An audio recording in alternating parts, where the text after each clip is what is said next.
Bonjour, je suis Nicolas Cailloux, fondateur de la société Zico. Je vais vous parler un petit peu du Winfoil. Donc Zico est une société qui développe du matériel de kitesurf et principalement des foils. On est actuellement parmi les leaders mondiaux de la fabrication des foils pour le kitesurf. Et en fait, suite à une rencontre avec Pierre Bracard de Sunset et Yvan de Cyclone, on a décidé de se mettre à développer des Winfoils. Alors j'ai fait de la planche à voile pendant une dizaine d'années, j'ai arrêté en 97 suite au développement du kitesurf. Habitant à Montpellier, donc c'était tout naturel de faire du kite parce que les conditions s'y prêtent. On a souvent 15 nœuds de vent, une mer assez plate, donc c'était assez sympa de faire du kite. Et donc depuis cet été, on a commencé à développer des foils de Winfoil. Donc je me suis remis à la planche à voile et à vrai dire, ça a été une révélation. Donc après 17 ans sans pratique, donc j'en suis à ma 6e session aujourd'hui, en Winfoil, en fait j'ai retrouvé le plaisir de naviguer en windsurf. Donc le gros avantage, c'est que c'est une nouvelle sensation, c'est exactement la même sensation qu'on a en kitesurf, en foil, c'est-à-dire qu'on a une navigation dans du très petit temps. On peut se permettre de naviguer dans beaucoup moins de vent qu'une planche classique.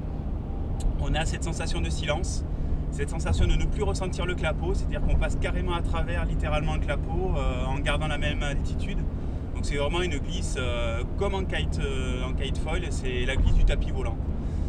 Autre intérêt qu'on a en Winfoil, c'est qu'on utilise en général des planches avec un peu de volume, des planches de 120 litres environ, avec pas mal de largeur. En général, on conseille au minimum 70 cm de large. 75-80 cm sont vraiment des tailles qui sont idéales pour le freeride en Winfoil. Ce qui fait qu'on peut partir au tire-veille. D'ailleurs, il est plutôt conseillé de partir au tire-veille parce qu'au début, on n'a pas du tout l'habitude de faire un water start avec un foil sous la planche. Donc il faut faire très attention de ne pas taper les pieds dedans. Donc on conseille aussi de naviguer avec des chaussons, de mettre un casque, un gilet et de faire ses premiers pas dans une quinzaine de nœuds. C'est la force idéale devant. Et la sensation là est complètement ahurissante. On a de la vitesse dans très peu de vent. On a de la performance, on remonte au près très facilement avec des planches qui peuvent être très compactes, donc de l'ordre de 2m10, 2m15, 2m20, et avec un vrai plaisir de navigation. Donc là on part du côté du Rouet, donc à côté de Port-le-Cat. On va faire une petite session en Winfoil, puis j'espère que ça va vous plaire. Allez, à tout à l'heure.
enough to let